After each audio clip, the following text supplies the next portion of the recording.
Nunca debí firmar ese maldito acuerdo. Pero después de todo lo que vi, lo que escuché, lo que sentí, no puedo seguir cargando con esto.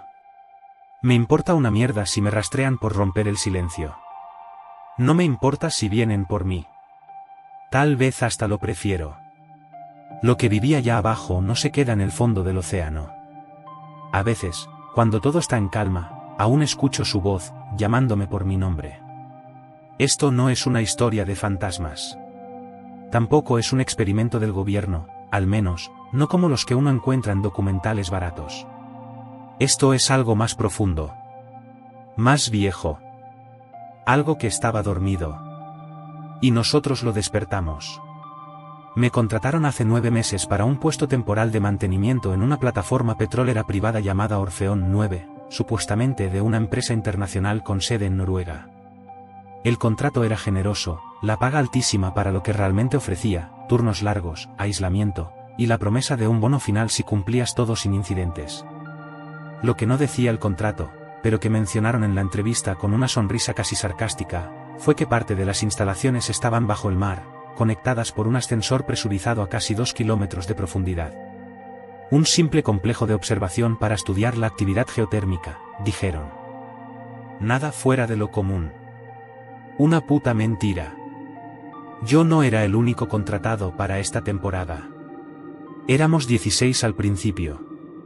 Todos nuevos. Técnicos, ingenieros, algunos científicos, un par de médicos. Gente preparada, aunque la mayoría parecía igual de desesperada que yo. Cuando llegamos a la plataforma flotante, todo lucía normal, ruidosa, gris, oxidada por el salitre, pero viva. Las hélices del generador rugían día y noche, y los equipos trabajaban en constante mantenimiento. Solo que había una zona restringida, sellada por puertas metálicas con códigos. Nadie hablaba de ella. No fue hasta el cuarto día que nos dijeron que bajaríamos. Turnos cortos. Máximo 6 horas por vez. Es solo rutina, Dig. El ascensor era una cápsula presurizada que descendía durante más de 6 minutos. Lo recuerdo perfectamente porque había un reloj digital junto a la puerta, aunque no era claustrofóbico, algo en ese silencio sellado bajo toneladas de agua me revolvía el estómago. Al llegar abajo, el módulo submarino nos sorprendió. No era como lo imaginamos. No era estrecho ni improvisado, como en una misión científica.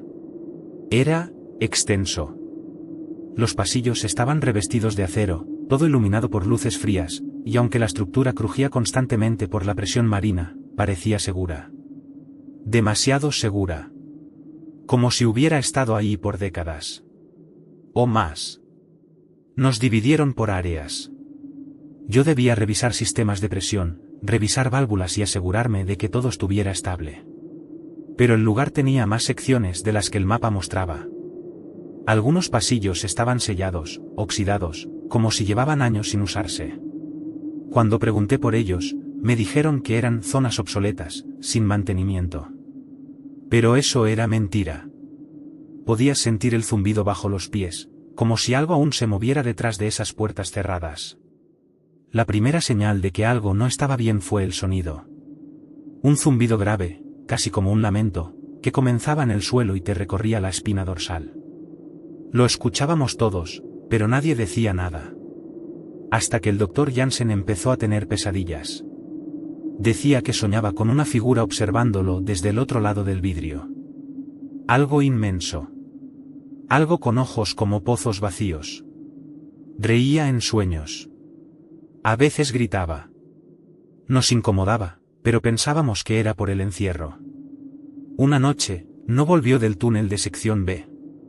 Cuando lo encontraron, estaba de rodillas frente a una escotilla sellada, murmurando una palabra una y otra vez. Despierta. Desde entonces, bajamos menos. Nadie lo dijo, pero todos teníamos miedo. A la presión, a la oscuridad, a eso que no se veía pero se sentía, como si algo enorme se moviera en los límites del sonar. Y lo peor fue Kua. Primero fueron murmullos. Voces apenas audibles que vibraban en las paredes cuando las luces parpadeaban. Pensamos que era interferencia de los equipos de comunicación, pero entonces alguien las grabó. Era voz humana, pero algo en la cadencia era incorrecto. No eran mensajes en inglés. Ni en ningún idioma conocido.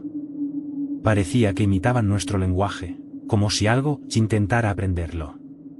Repetían nombres. Frases aisladas. A veces, lo que habías dicho horas antes. Una noche, mientras revisaba una consola en solitario, la radio explotó con interferencia.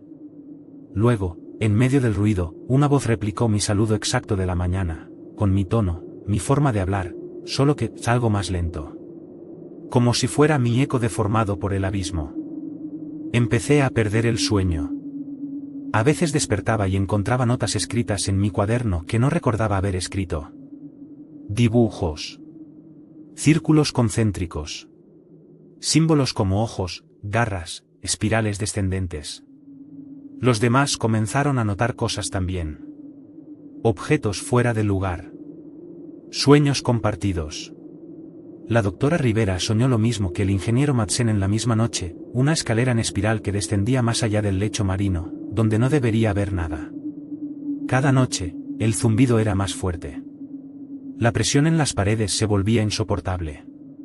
Un vidrio del laboratorio estalló por dentro, como si alguien o algo lo hubiera golpeado desde el lado del mar.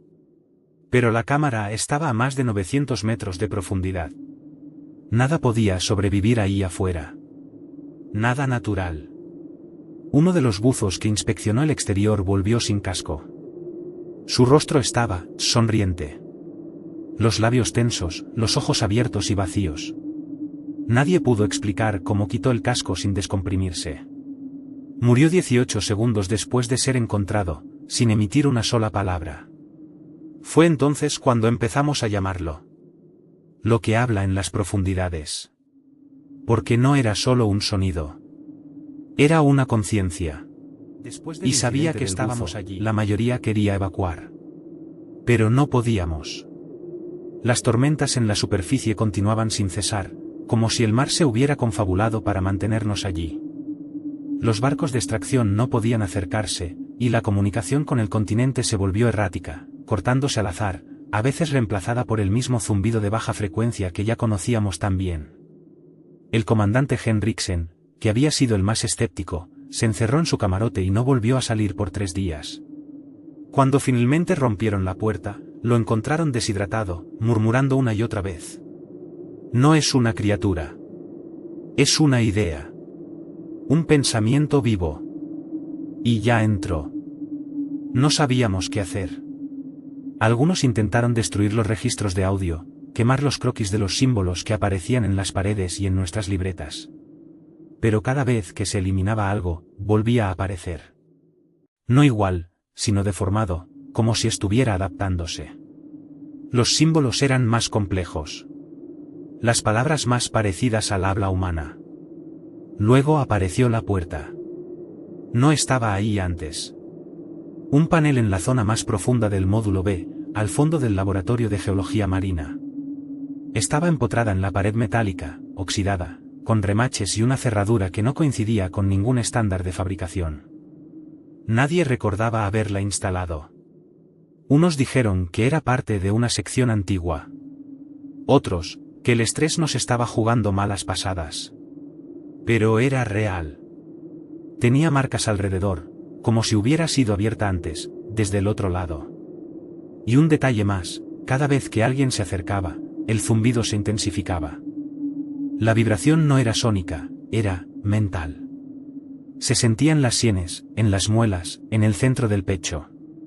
Se realizó una votación para sellarla con soldadura. Nadie votó a favor de abrirla. Nadie, excepto Sloan. Sloan, el criptólogo del equipo, siempre había sido callado, reservado. Pero en los últimos días, se volvió obsesivo con los símbolos.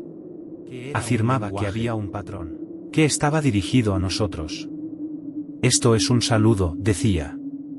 Está invitándonos a entrar. Lo siguiente fue una pesadilla. Una madrugada, las alarmas de seguridad sonaron. Sloan había desaparecido. La puerta estaba entreabierta. Y de su interior emanaba un olor denso, como a sal vieja y carne muerta. Una niebla espesa emergía del umbral. Nadie quiso acercarse. Solo dejamos que se cerrara sola, y la volvimos a sellar. Sloan nunca regresó. Pero, esa misma noche, alguien lo escuchó hablar por los ductos de ventilación. Decía: la presión no es el problema aquí, es el pensamiento. El pensamiento se filtra. Y entonces todos entendimos lo que realmente se había abierto. Después de la desaparición de Sloan, la plataforma cambió. No físicamente al principio, sino mentalmente. Algo se instaló en nosotros, como una humedad invisible que se filtraba entre los pensamientos.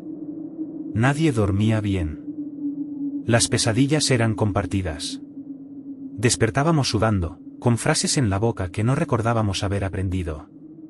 Un día, sin explicación, varios de nosotros escribimos simultáneamente la misma secuencia de símbolos en nuestros blogs. Sin habernos hablado. Sin habernos visto. Había una grieta. No en la estructura. En nuestras mentes. Los espejos comenzaron a distorsionar nuestros rostros.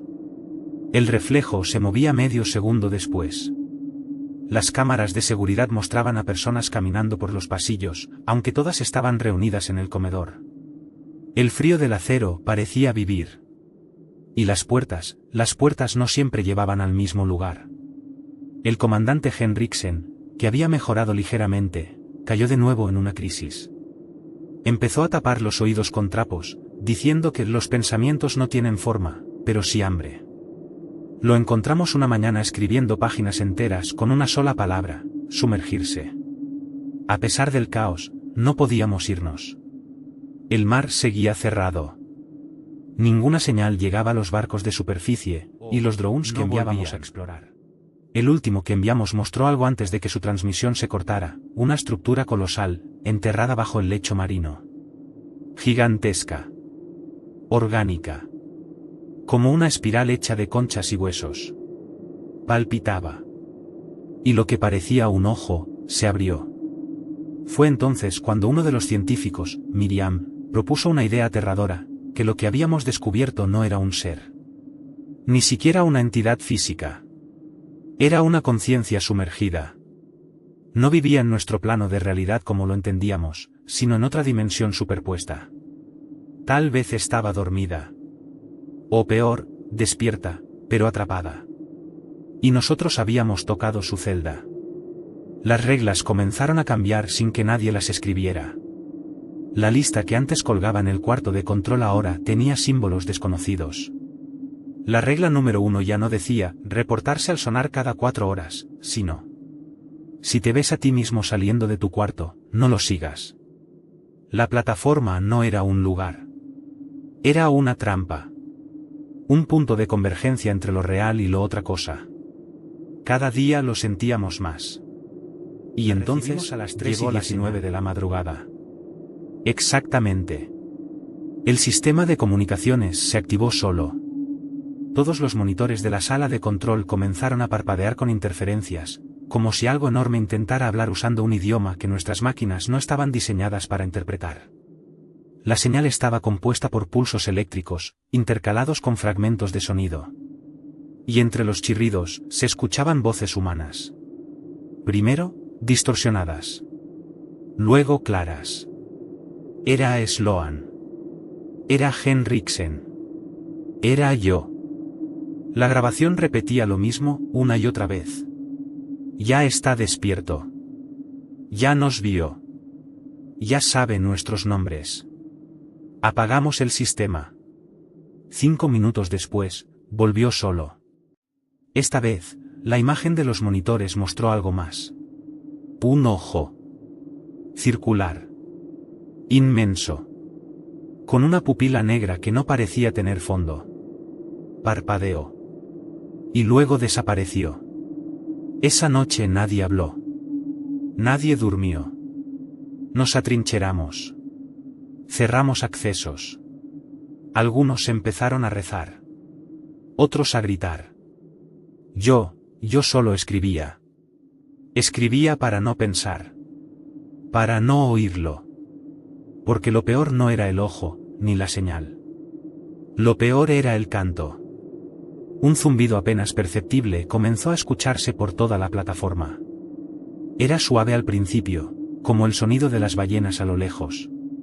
Pero se fue acercando. Se metía por los ductos, vibraban las paredes, nos tocaba los huesos.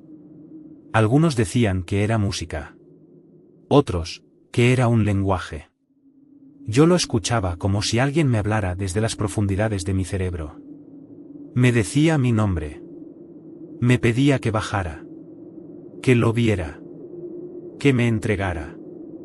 Uno por uno, empezamos a quebrarnos.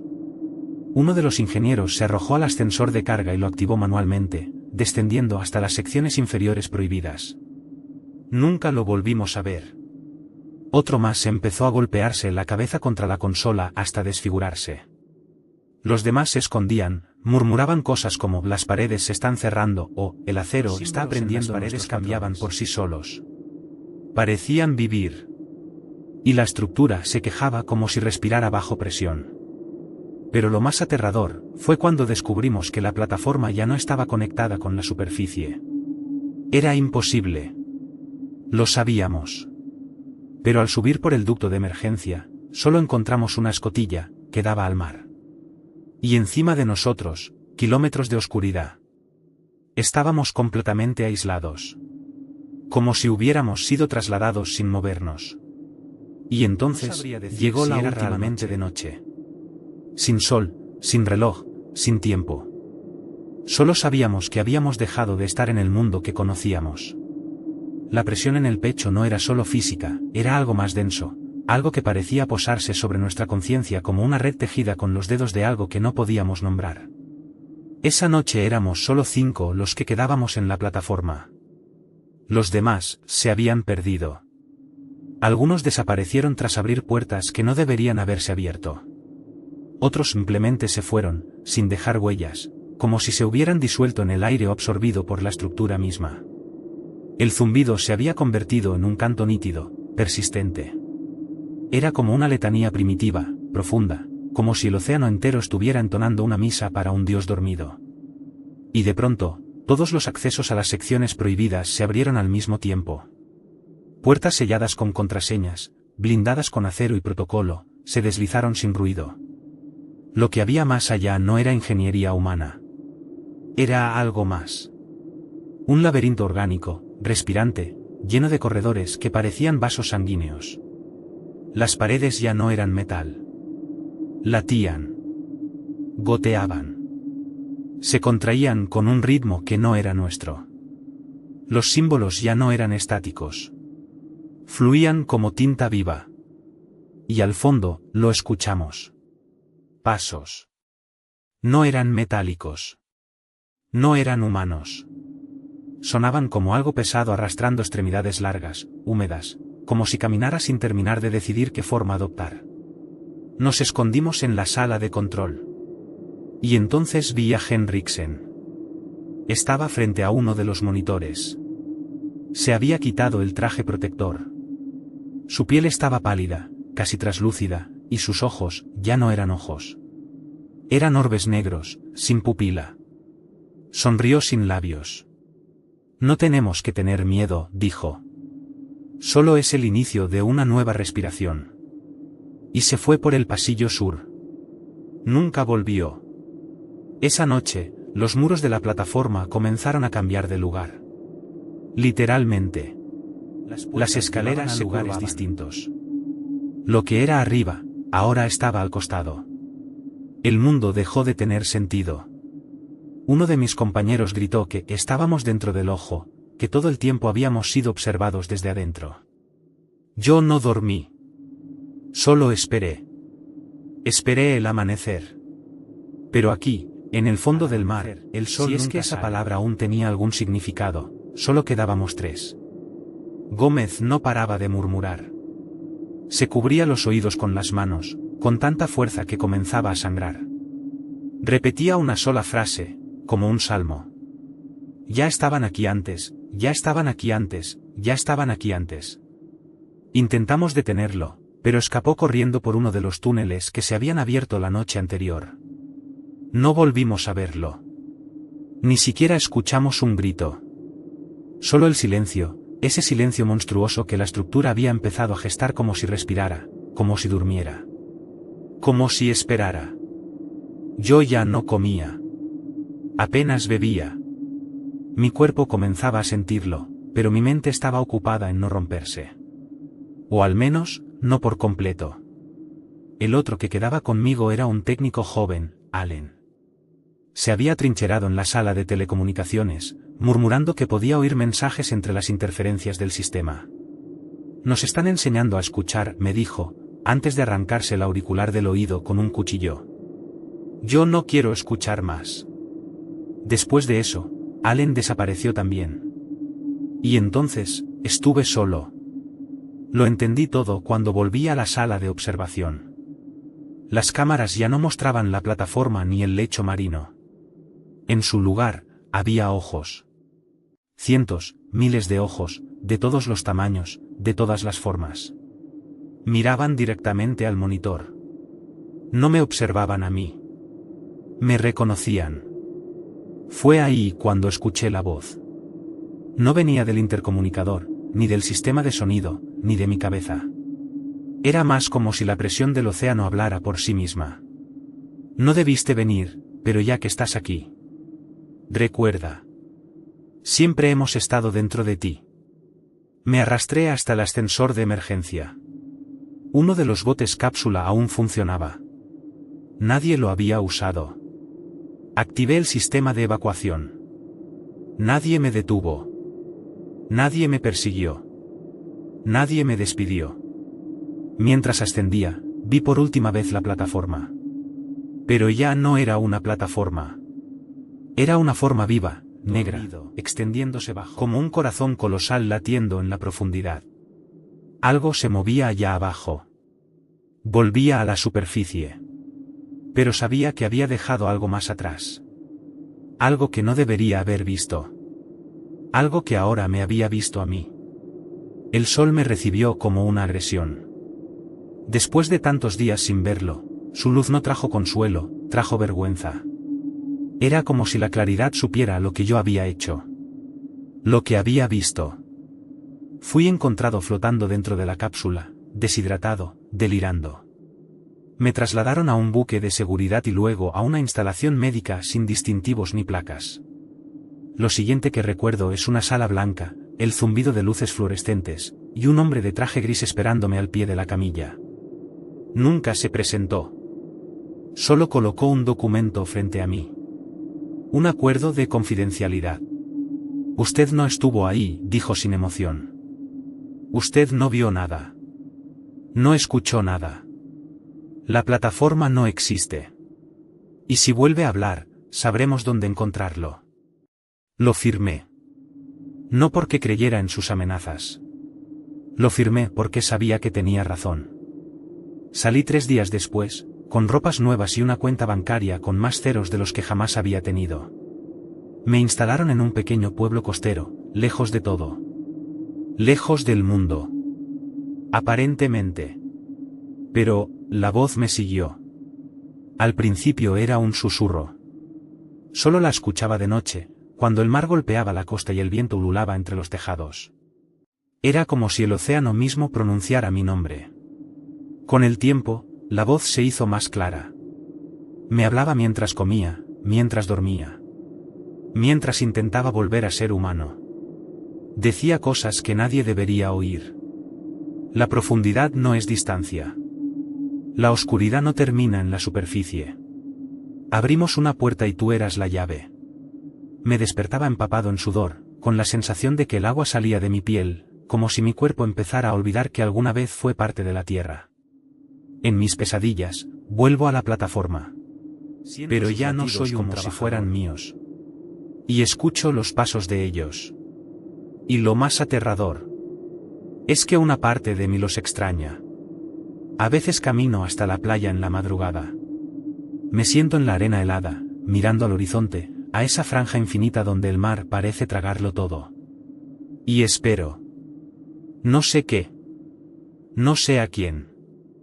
Pero lo hago. Las olas arrastran pedazos de cosas que no pertenecen a este mundo. Cuerdas negras que se deshacen entre los dedos. Fragmentos de coral que no tienen forma posible.